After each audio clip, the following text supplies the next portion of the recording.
अस्सलामुअलैकुम। मोहम्मद अज़हर सिद्दीक़ अपने YouTube programme के साथ हाज़िर ख़िदमत है।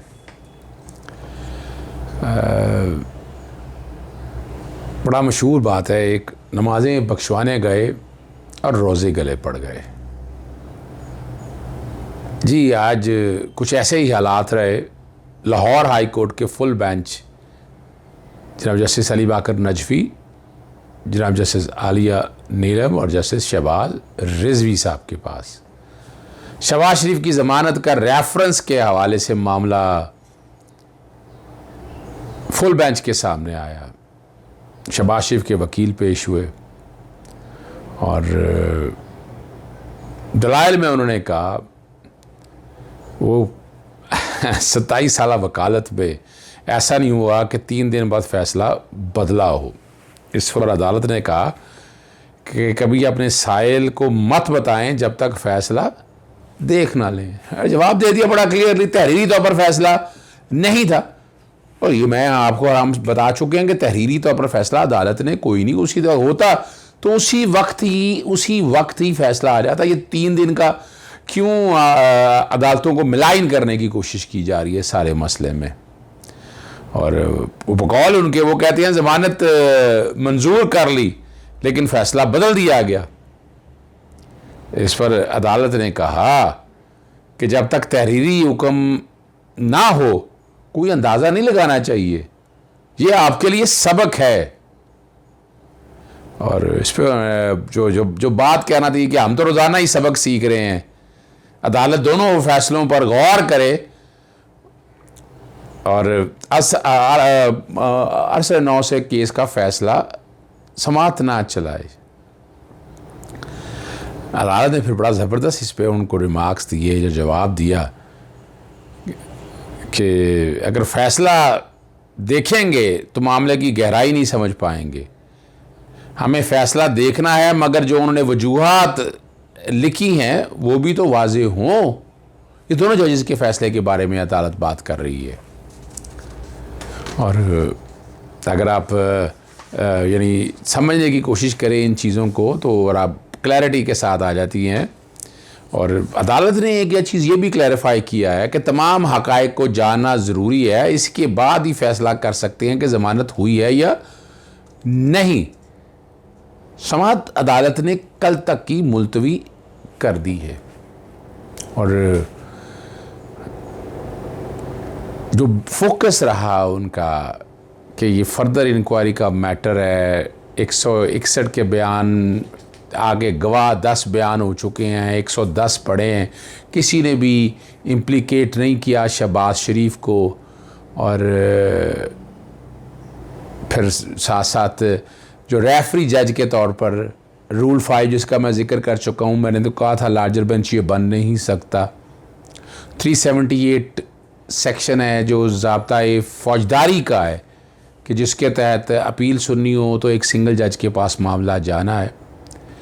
मामले की नौइयत से अब जो समझ आ रहा है कि जिस तरह की आज बात अदालत के सामने हुई है, और इसमें उन केसेस का मैं ज़िक्र कर चुका हूँ आपके सामने, हुदैबिया केस का और कराची हाई कोर्ट के केस का, जहाँ रेफरी जज के हवाले से बात हुई कि जज ने क्या करना। आज फोकस करने की कोशिश की, ये फर्दर इंक्वायरी का मामला बेल के प्रिंसिपल के कॉन्टेक्स्ट में। लेकिन आपको पता है कि यहाँ बेल के वो वाले प्रिंसिपल अप्लाई होने नहीं है, यहाँ हार्डशिप और मेडिकल ग्राउंड दो ही हैं।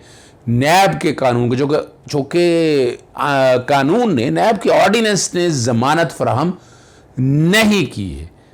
अब ये पोजीशन है सारी जो अदालत के सामने आज रखी, और वो फोकस अपना टोटल करते रहे कि री हियरिंग ना हो। अब ये री हियरिंग से क्यों भाग रहे हैं? क्या ऐसी वजह है या क्या ऐसी पर्दादारी है कि री हियरिंग से शहबाज शरीफ के वकील अब भाग रहे हैं? और री हियरिंग होती है या नहीं होती, लेकिन एक बात तो बड़ी वाज़ेह है, ये मैं कह चुका हूँ आपको कि अदालत ने केस सुनना है, सारा केस सुनेंगे, सुनने के बाद ही पलड़ा डालेंगे कि ज़मानत जिस जज ने दी है उसकी ओपिनियन या तौज़ीहात जो रीज़निंग दी है वो ठीक है, या जिस जज ने, जस्टिस असद जावेद गुराल साहब ने जो तौजीहात दी हैं, जो रीजनिंग दी है, वो ठीक है। तो बज़ाहिर बड़ा मुश्किल काम है।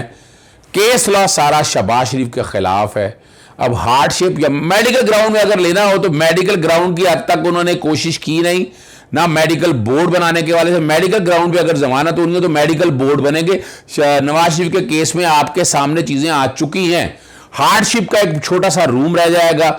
उस हार्डशिप के रूम में कितना कुछ हो सकता है, क्या कुछ कर सकते हैं, वो देखना पड़ेगा कि वहां क्या कुछ हो सकता है। अदालत हार्डशिप में शहबाज शरीफ को जमानत दे सकती है। और हार्डशिप का इस पे असद जावेद ग्रोवाल साहब ने अपने आर्गूमेंट्स के अंदर आपको तफसीली बताया था, बड़ी डिटेल में लिखा था उन्होंने कि नैब के प्रोसिक्यूटर में मैं अदालत में मौजूद भी था कि 265 की दरख्वास्त दी है। अगर समझते हैं इनके पास शहादत कोई नहीं है, दरख्वास्त दें और इस केस में से एक्विट हो जाए। इन लोगों ने वतीरा यही बनाया हुआ है कि जमानतें करा के कहते हैं कि हम बरी हो गए। आपने सारों में देख लेना, अभी तक कोई एक केस बता दें कि इसके अंदर ये कोई बरी हुआ हो, बरी नहीं हुआ। ये रिकॉर्ड की चीजें हैं, रिकॉर्ड से हट के कोई ऐसी बात हो नहीं रही है। लेकिन वो बुनियादी बात वही है कि वो अपना पॉलिटिकल इंजीनियरिंग को लफ्ज ऐसे इस्तेमाल करके उसको बेस बनाया जा रहा है ताकि हम आवाम में झूठ बोल के साबित कर सकें कि हमारे खिलाफ सारे झूठे केस हैं। अब झूठे केस कहाँ हैं? अगर झूठे केस होते तो नवाज शरीफ को 2 सजाएं होती। आपके सामने 2 केसों में सजाएं हुई। यहाँ डे टू डे ट्रायल चल रहे हैं, चलने दे, आगे आप क्लियर हो जाएंगी, आपकी बातें सारी आगे। हम और मुश्किल है, फंस गए हैं।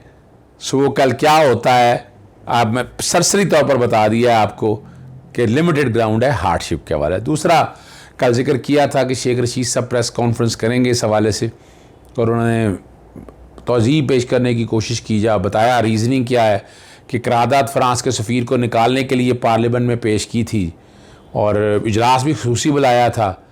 और लेकिन क्या हुआ कि पीपल्स पार्टी नहीं आई और पीएमएल ने जो कुछ किया वो आपके सामने है। और इस पे फिर वो साथ उन्होंने बताया कि 7 घंटे के मुज़ाकरात 20 अप्रैल को हुए जो तहरीक लबैक पाकिस्तान के साथ, और करारदाद में जो पेश की है फ्रांसिस सफ़ीर को मुल्क से निकालने पर बहस भी शामिल थी। अब ये सारी पोजीशन उन्होंने रखी है, बताया है शॉर्टली कि क्या हुआ है सारा। फिर साथ दूसरा एंगल जो था ये भी जिक्र कर दिया था कि जो 7 ATA के पर्चे हैं या बाकी पर्चे हैं, माँ सिवाय जो 16 MPO का मेंटेनेंस ऑफ पब्लिक ऑर्डर के हवाले से, उसके हवाले से उन्होंने जिक्र किया है और बताया है 773 अफराद गिरफ्तार हैं, उसमें से 669 को रहा कर दिया गया है MPO के तहत। और ये जो यरमगाल लोग बनाए हुए थे, यरगमाल लोग बनाए हुए थे 19 अप्रैल को रात ही को वो वापस कर दिए गए थे। तीसरा साथ उन्होंने जो जिक्र किया है इसी के अंदर साथ जिक्र किया है कि 210 FIR कानूनी प्रोसेस से गुजरेगी। 7 रेजी का केस शामिल है। और अगली जो बात साथ साथ वज़ीर आज़म के हवाले से भी उन्होंने क्लियर करने की कोशिश की कि मगरबी हुक्मरानों को वो एतमाद में लेने जा रहे हैं वज़ीर आज़म, और रियासत जो है आबोताब से कायम है, किसी के दबाव में नहीं आएगी। कलअदम की जो तंजीम है तहरीक लबैक पाकिस्तान 11B के तहत, एंटी टेररिस्ट एक्ट के तहत, उसको जब अपना मौका फराहम किया गया 30 दिन में जवाब दाखिल करना है। एक कमेटी तश्कील दी जाएगी जो केस का फ़ैसला करेगी। और पुलिस वालों के हवाले से भी उन्होंने जिक्र ज़ख्मी हुए हैं और साथ साथ उन्होंने अपनी स्टेट रेट की बात की है कि जो शख्स कानून में हाथ लेगा कानून से हाथ में लेगा। अपील के हवाले से जैसे मैं बता चुका हूँ, और साथ साथ फिर उन्होंने मौका मिल गया इस प्रेस कॉन्फ्रेंस में, साथ ही उन्होंने वो जिक्र कर दिया, ब्रिटिश हाई कमिश्नर से कहा कि नवाज शरीफ को डिपोर्ट कर दें, और रेड लिस्ट में दाखिल करने के हवाले से भी बात उन्होंने की है। और कोशिश कह रहे हैं कि हम कोशिश करेंगे कि एक ही पॉलिसी लेकर आएँ। सोशल मीडिया के ज़रिए पाकिस्तान के इस्तेहकाम को तबाह करने की कोशिश की जा रही है। पुलिस और रेंजर्स ने ज़बरदस्त काम किया। इस प्रेस कॉन्फ्रेंस से 2 चीज़ें ज़रा वाज़ेह रहिएगा, ज़हन में रखिएगा। लग यही रहा है कि ये मामला अभी ख़त्म नहीं हुआ। शेख रशीद की प्रेस कॉन्फ्रेंस ने जहाँ कुछ चीज़ें क्लैरिफाई की हैं, लेकिन साथ ये रास्ता खोल दिया है कि आने वाले दिनों में शायद लड़ाई बढ़े। ये लड़ाई बैनुल-अक़वामी तौर पर Imran Khan combating religion defamation, hate speech, इस पे काम करेंगे। मुश्किल काम है, लेकिन तमाम मुस्लिम वालों को साथ लेकर चलेंगे तो अच्छे रिजल्ट मिलेंगे। लेकिन दूसरी तरफ क्या तहरीक लब्बैक पाकिस्तान आराम से बैठ जाएगी? मैं नहीं, नज़र नहीं आ रहा कि वो जब तक इस मामले को उसके मंतकी अंजाम तक नहीं पहुंचाएगी, मुश्किल है कि तहरीक लब्बैक पाकिस्तान। और शेख रशीद ने जो बातें की हैं, वो ज़ुमानी प्रेस कॉन्फ्रेंस है, उससे ये कहें कि किसी को क्लीन चिट दे दी गई, ऐसा नहीं है। हुकूमत पाकिस्तान अपने रेट कायम करने के लिए खड़ी है और वो गालबन खड़ी रहेगी और इस रेट को कायम करेगी। इजाज़त दीजिएगा। अस्सलामु अलैकुम, खुदा हाफिज़, पाकिस्तान जिंदाबाद।